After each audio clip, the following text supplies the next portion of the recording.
देखिए अगर आप यहाँ पर ध्यान दीजिएगा तो एक आपके पास हॉलो स्फीयर है, उसको हम लोगों ने बेसिकली क्लॉकवाइज सेंस में एंगुलर स्पीड दिया हुआ है ओमेगा नॉट और वी नॉट बराबर 0 से एक आपका हॉरिजॉन्टल प्लेन पर रख दिया है, ठीक है।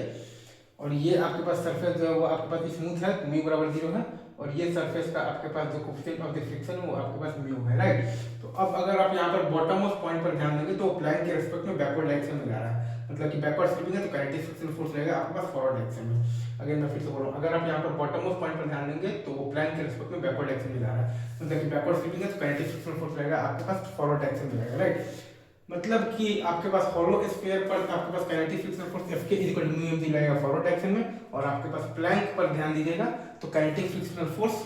F के बराबर म्यू mg लगेगा आपके पास बैकवर्ड डायरेक्शन में। हॉलो स्फीयर पर आपके पास काइनेटिक फ्रिक्शनल फोर्स F के बराबर म्यू mg लगेगा फॉरवर्ड डायरेक्शन में, और आपके पास प्लैंक पर देखिएगा तो काइनेटिक फ्रिक्शनल फोर्स F के बराबर म्यू mg लगेगा आपके पास बैकवर्ड डायरेक्शन में लगेगा, राइट। अच्छा,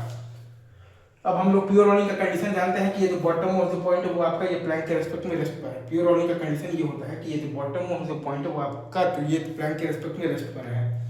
मतलब कि अगर आप ध्यान दीजिएगा तो ओमेगा स्क्वायर इनटू आर और माइनस वी स्क्वायर और बराबर आ जाएगा आपके पास वी प्लैंक के। Omega square into r minus है आपके पास वी स्क्वायर और वो बराबर आ जाएगा आपके पास वी प्लैंक के। तो ओमेगा का मतलब कि स्क्वायर आ जाएगा आपके पास ओमेगा नॉट और माइनस साइन इसलिए है क्योंकि काइनेटिक फ्रिक्शनल फोर्स आपका बेसिकली ओमेगा को घटाने का काम कर रहा है, और आपके पास बेसिकली अल्फा होता है आपके पास टॉर्क बाई आई, और टॉर्क है आपके पास mu mg r by I है आपके पास 2/3 mr² इनटू टी, तो ये है आपके पास omega at T into are, और माइनस वी स्क्वायर है आपके पास म्यू gt, और वो बराबर है आपके पास वी प्लैंक के, और वी प्लैंक आपके पास mu mg by m into T. Easy. अब इसी में अगर आपके पास n बराबर m है मान लीजिए तो t बराबर आपके पास आ जाएगा, अगर आप ध्यान दीजिएगा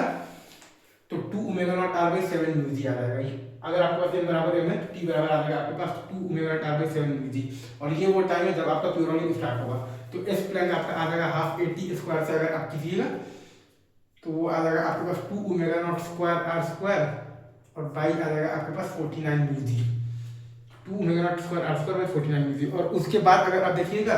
एक बार जब प्योर रोलिंग जब आपका स्टार्ट हो जाएगा तब आपके पास फ्रिक्शन का वैल्यू 0 हो जाएगा, क्योंकि स्टैटिक फ्रिक्शनल फोर्स का काम होता है